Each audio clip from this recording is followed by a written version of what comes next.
information is there, but we gotta put don't say his war's popping off. Don't say his war's popping off.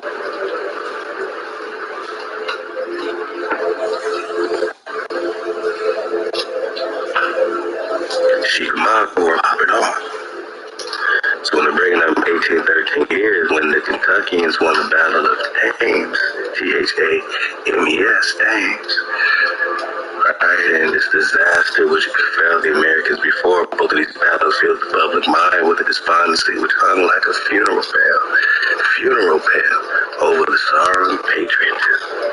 All this is about the Tecumseh. All this is about, man, the last Naga, man, to bring the tribes together to fight. Because after this, I mean, the fight continued. It wasn't a 2-year battle. We know that, right?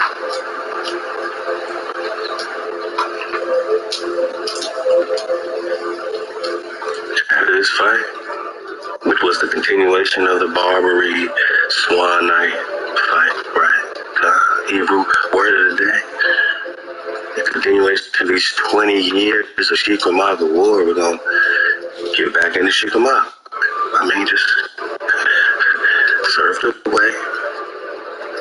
After this 1812-13 flow, Seminole is still the same Nagas that was tribed up with the Tecumseh, man. Seminole, right?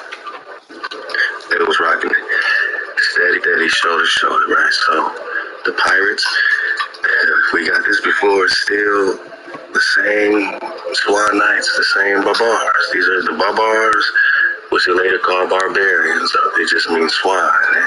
And then this piracy is just another name for these Tecumseh Nagas, man. So we'll just call them Tecumseh Nagas. And Tecumseh Nagas is really the Chickamauga, so-called, because they named them after a river of death called Chickamauga. So they didn't call themselves Chickamauga, so I don't really hold on too tough to the Chickamauga title. It's just a river of death, because so many Nagas died near or in or around this river. So they're wearing the river of death title, which I don't think they would call themselves naturally, right?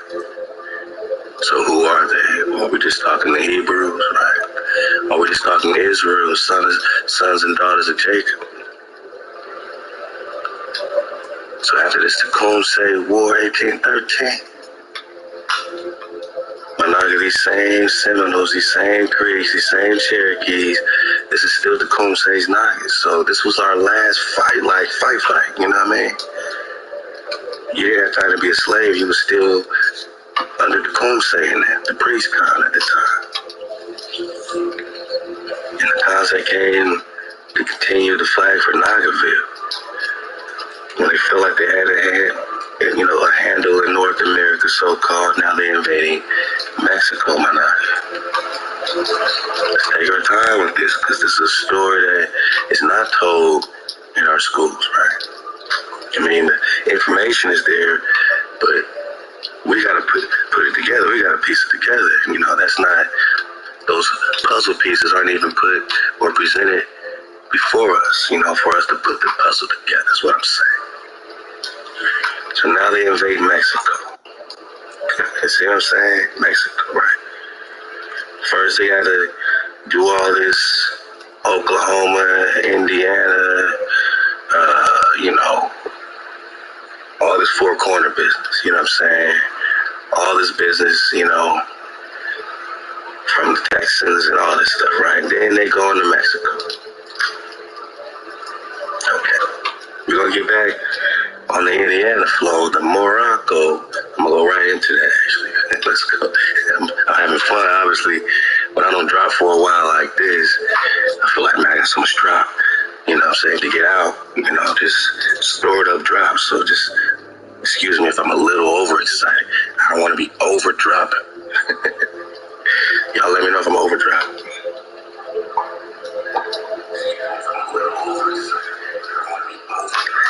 So now they Russia and Mexico, now you got all that. Right, then they got a handle on that. So they go to the Philippine knives. You know what I'm saying? You see you catch the drift. All this banana business is more Chickamauga business, more Naga business. They don't start talking about other people outside of Indians or indigenous currents until like the 40s, 50s, man. Like, that was your last major war. Look how long it lasted. They don't even have a title for World War One, my nigga. There. This is where they fitted in. This is where they fitted in. Come on, man. But World War II was all this, leading into the Cold War. You know what World War One really was, man? It was the invasion of Mexico.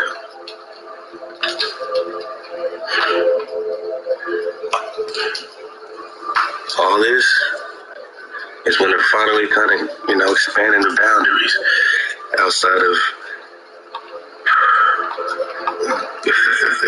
this Texas area.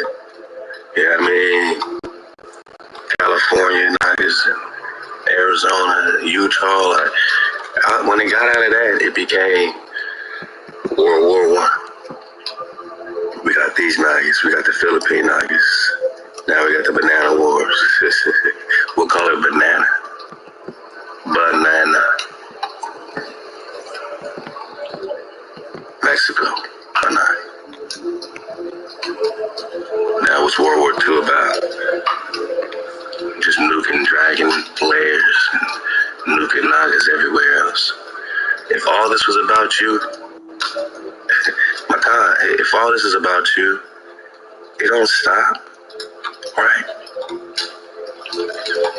If all this is about you, and we know Columbus came over here, so-called 1492, so-called, right, so-called. And that was about you. Hundreds of years of that, right? It's a more and more war, after all. And then here comes a new level to this war, right? Against more Hebrews. And who's teaming up with the treaties of peace and friendship, man, with the hijack, right? You got these Moors, right? These other tribes.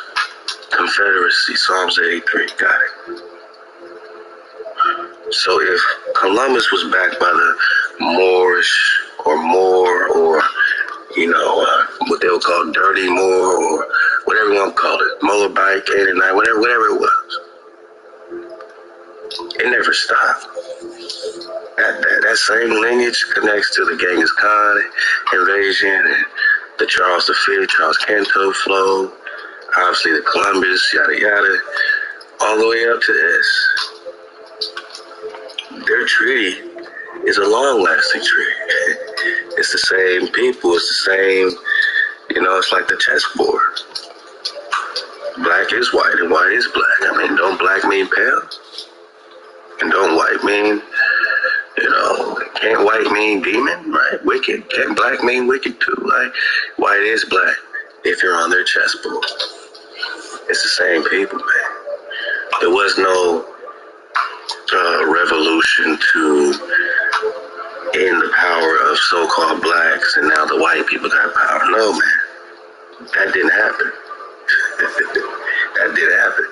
They came escaping black-ass King George and them and these powers in Europe talking about on paper they didn't want to pay taxes and all this stuff. Man, we know who the slaves of Europe was, man. This book's on this, man, right?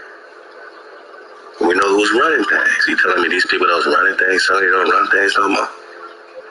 And they make Moorish treaties against the Chickamauga, against the Kumse. So based on your Moorish treaty, you got to fight with the Kentuckians. Oh yeah, we getting right into it. We are surfing the wave at this point.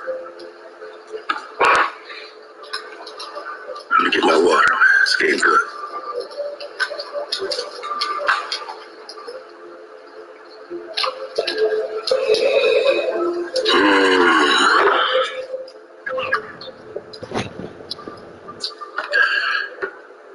Manaka, we are surfing the wave.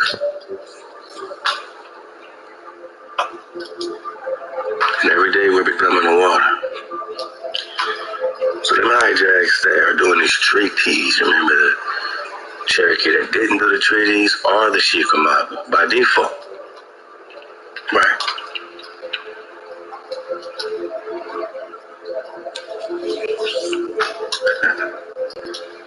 The Chickamauga were a Native American group that separated from the greater body of the Cherokee during the American Revolutionary War, which is what we're looking at, the timeline.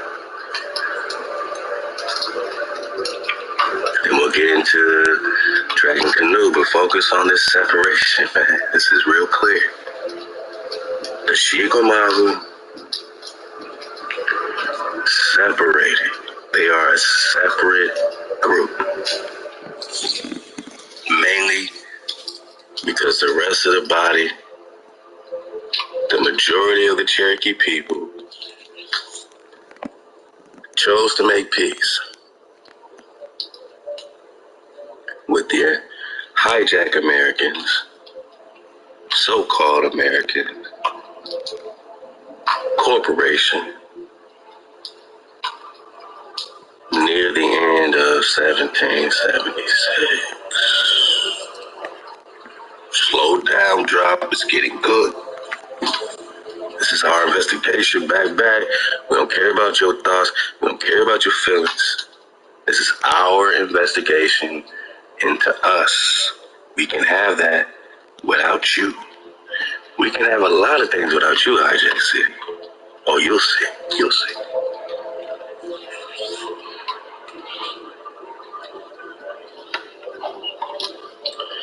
Chickamauga, Chickamauga, Chickamauga, Chickamauga.